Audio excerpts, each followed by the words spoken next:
toutes ici, elles ont parlé de ce côté-là qu'on doit mettre en avant, c'est-à-dire quand tu invites Dieu dans ta vie, même, même sur des choses que tu peux penser bêtes, que tu peux penser minimes, vraiment, il va se glorifier. Et souvent, il faut parler à Dieu, tu lui dis, Seigneur, ces études, c'est pour toi. Ce sont tes études, c'est-à-dire, fais comme si c'est ton ami avec qui tu chemines et que tu partages tous ces moments avec lui.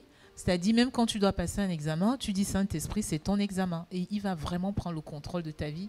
Et tu verras les choses extraordinaires qu'il va faire dans ta vie. Et puis, il y a un deuxième point où tu parlais justement de ce qu'on doit présenter au monde. C'est vrai qu'en tant qu'enfant de Dieu, comme je le disais tout à l'heure, certains enfants de Dieu sont plus médiocres que les gens du monde. Ce n'est pas une injure, mais c'est juste pour montrer que nous devons être excellents. Ça veut dire que si les gens qui ne connaissent pas Jésus-Christ sont excellents, nous devons être doublement excellents pour pouvoir toucher ces personnes-là. Parce que si, comme Clara le dit, tu n'as rien à présenter, parce que dans le monde, les gens n'ont pas besoin de Jésus pour travailler, pour se marier, pour avoir des enfants, pour voyager. Mais toi, en tant qu'enfant de Dieu, en plus de toutes ces choses, qu'est-ce que tu peux présenter dans ton caractère, par exemple? Parce qu'il y a aussi un point dont tu as fait allusion par rapport à ton caractère. Il y a l'orgueil qui est souvent là.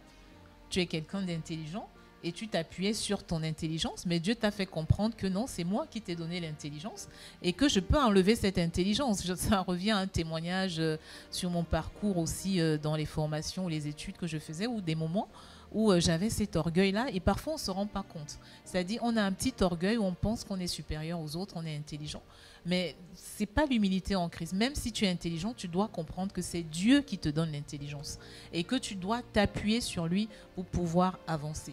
Et quand tu n'arrives pas à te remettre en question, à t'humilier, vraiment, Dieu ne peut pas t'utiliser. Et tu parlais de tes camarades qui se demandent souvent, qui regardent par exemple dans tes pages des réseaux sociaux et qui voient tous les différents programmes que tu peux publier et tout ça, qui savent en même temps que tu fais les études, qui demandent beaucoup de concentration, beaucoup de temps d'apprentissage, et que eux, qui n'ont pas ce genre d'activité, ont parfois du mal. Donc ça apporte de l'admiration parce qu'ils se disent que si cette personne fait autant de choses à côté de ses études, ça veut dire qu'il y a quelque chose qu'elle a en plus. Et ça, c'est ce qu'on doit présenter aux autres en tant qu'enfant de Dieu. Et comme tu le disais, on doit avoir des ambitions.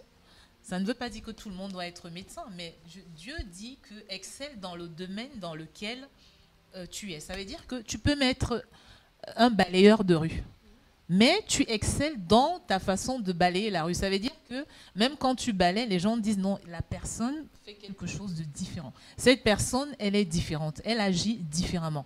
Je me souviens un jour, j'étais en train de travailler quelque part, il y a de cela une dizaine d'années, et je sais que c'est le Saint-Esprit qui est venu me parler ce jour-là, est passé par des personnes pour venir me parler. C'est quelque chose que j'avais l'habitude de faire. Mais ce jour-là, j'étais tellement énervée qu'il a envoyé 2 de mes collègues pour venir m'apprécier, qui étaient supérieurs à moi, en me disant « Mais Michel, bravo, tu es en train de... Excellent, hein, vraiment excellent. » Pourtant, c'est quelque chose que j'avais souvent l'habitude de faire. Mais ce jour-là, c'est le Saint-Esprit qui venait m'encourager pour me dire que continue comme ça. Ça ne sert à rien de s'énerver. Et vraiment, ça m'a fait un baume au cœur. Donc, comme pour dire que Dieu nous parle la parole dit Dieu nous parle tantôt d'une manière, tantôt d'une autre, et de différentes façons. Et Dieu nous parle même à travers les personnes qui ne le connaissent pas. Donc, il faut juste être attentif, prêter l'oreille, savoir observer, savoir analyser, avoir du recul, avoir le discernement pour comprendre que là, je suis sur le bon ou là, je ne suis pas sur le bon. Donc, vraiment, merci pour toutes vos interventions. Dieu, nous avons un Dieu excellent. On dit que l'or et l'argent lui appartiennent. C'est lui qui a créé toutes choses. Mais quand il te fait la grâce que tu acceptes Jésus-Christ, son Fils bien-aimé, comme Seigneur et Sauveur, c'est pour que tu deviennes un ambassadeur. On dit la lumière, tu deviens la lumière du monde. Tu ne peux pas être la lumière et tu n'arrives pas à éclairer les autres. Être la lumière, ça veut dire que tu es un exemple, ça veut dire que tu es différent des autres.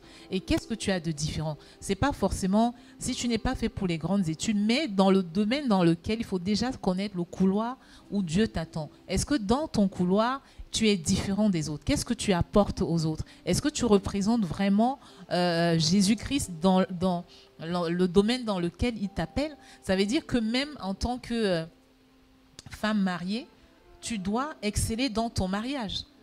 Parce que ton mariage doit bénir de multitudes de personnes. Ça veut dire que tu dois être dans le bon alignement. Tu dois être une femme qui est soumise. La soumission, parfois, elle est mal comprise aujourd'hui.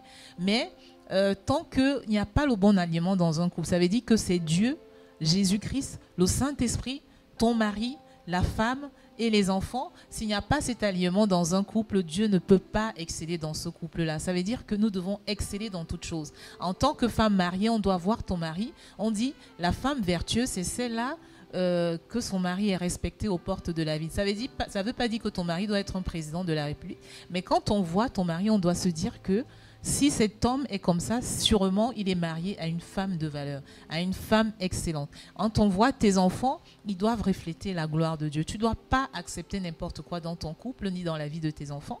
Il faut être très rigoureux, ça demande de l'autodiscipline, ça demande la diligence, ça demande de l'exigence, ça demande vraiment une rigueur, ça demande de savoir mettre les priorités. Qu'est-ce qui est prioritaire dans ta vie? Toi, en tant que femme mariée, est-ce que c'est ton mari, ton couple, ton foyer qui est prioritaire? Ta relation avec Dieu, que Dieu vienne habiter dans ton couple, dans ton foyer, qui prenne la première place? Est-ce que toi, en tant que jeune femme étudiante, célibataire, qu'est-ce qui est prioritaire dans ta vie? Est-ce que c'est ta marche avec le Seigneur, ta relation avec le Saint-Esprit, tes études? Où est-ce que tu mets Dieu dans tes études? Est-ce que tu es entouré de relations toxiques? Est-ce que c'est important pour toi ou est-ce qu'elle t'amène? Il faut savoir mettre les priorités. Les priorités dans tout ce que tu fais, dans tes études, qu'est-ce que tu veux faire de ta vie? Est-ce que tu veux réussir dans ta vie ou est-ce que Dieu veut que tu fasses exactement? Est-ce que tu es dans le domaine dans lequel Dieu t'attend? Est-ce que tu es dans ton couloir? Ça, c'est ce que, en tant qu'enfant de Dieu, tu dois te poser comme question. Et une fois que tu trouves les réponses, persévère, écoute le Saint-Esprit, soumets-toi à l'autorité du Saint-Esprit, soumets-toi à tes maîtres spirituels. À Comidal, nous avons un grand maître. Ce n'est pas un maître des sectes que je n'ai pas envie de citer le nom, c'est un maître en Christ. C'est quelqu'un qui entend la voix de Dieu, c'est un docteur de la parole, c'est un prophète, c'est un homme de Dieu qui écoute la voix de Dieu, qui passe le temps dans la prière, un homme intègre. Est-ce que tu écoutes ces enseignements-là? Est-ce que tu écoutes les conseils ou alors tu es quelqu'un de rebelle qui ne veut rien faire de sa vie? Je ne le pense pas.